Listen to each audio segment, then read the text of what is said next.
Saudara, sempat viral mengenai masakan khas Minangkabau yang ramai di media sosial setelah adanya berita warung makan Padang yang menjual daging babi di kawasan Kelapa Gading, Jakarta Utara. Anggota DPR RI Adlizon menilai kreasi olahan masakan dengan memakai bahan daging babi bisa mencederai citra khas makanan Minang yang halal. Peristiwa ini juga mendapat perhatian dari Wagub DKI dan para politikus. Di sisi lain, kuliner rendang Padang mendapatkan banyak perhatian dari masyarakat dunia. Bukan hanya karena prosesnya yang diolah dengan tidak semena-mena. Penasaran barangkali mengapa rendang Padang sebagai makanan terbaik di dunia? Ini penjelasannya. Yang pertama,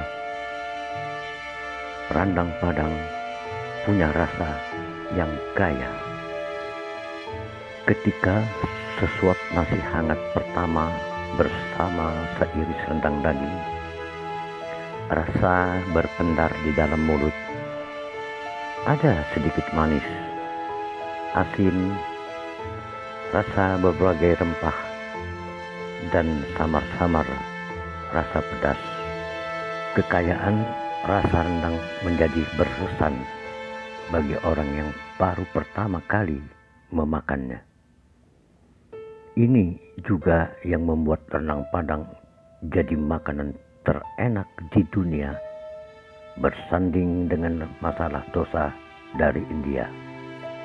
Yang kedua, masakan Padang adalah hidangan untuk kalangan bangsawan. Berdasarkan sejarahnya, rendang Padang dikenal sejak abad ke-15 sebagai hidangan khusus kalangan bangsawan. Rendang juga tergolong awet, bahkan bisa disimpan dalam suhu ruangan selama berhari-hari. Ini juga yang menjadi alasan kenapa rendang bisa dibawa berpergian jauh. Dan yang ketiga, masakan Padang mempunyai filosofi yang mendalam. Rendang Padang berbahan daging sapi melambangkan Nini Mama.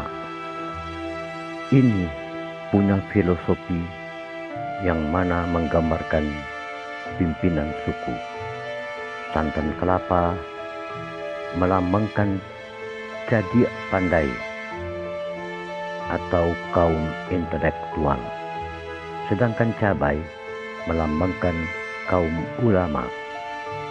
Terakhir, bumbu rempah ialah lambang dari masyarakat Minangkabau itu sendiri. Keempat, diakui sebagai warisan budaya tak benda. Pada tahun 2013, rendang dinobatkan sebagai salah satu makanan yang masuk kategori warisan tak benda oleh Menteri Pendidikan dan Kebudayaan RI. 3 tahun sebelum penobatan tersebut, rendang Padang masuk dalam The Most Delicious Food versi CNN Internasional. Dan yang kelima, rendang Padang diolah dari bahan-bahan yang segar. Kelebihan di negara agraris adalah lebih banyak hasil bumi yang masih segar dan bisa diolah menjadi makanan lezat seperti rendang Padang. Dalam proses memasak rendang membutuhkan waktu lebih dari 6 jam untuk menghasilkan rasa yang kaya, mulai dari menyiapkan bahan segar hingga siap dihidangkan, dan tekstur daging yang sangat lembut. Itulah yang menjadi alasan kenapa rendang Padang merupakan makanan paling enak di dunia. Bahkan chief internasional yang pernah mampir ke Indonesia, Anthony Bourdain, memuji rasa rendang yang tasty. Anda bisa mengkreasikan hidangan ala masakan Padang, yaitu dengan melengkapinya bersama sayuran daun singkong dan sambal cabai hijau. Saudara, itulah kilasan artikel tentang rendang Padang yang mendunia. Sampai jumpa di postingan kami yang berikutnya. Dan harapan kami, jangan diabaikan. Tolong disenggol subscribe dan tanda lonceng kami. Wassalam.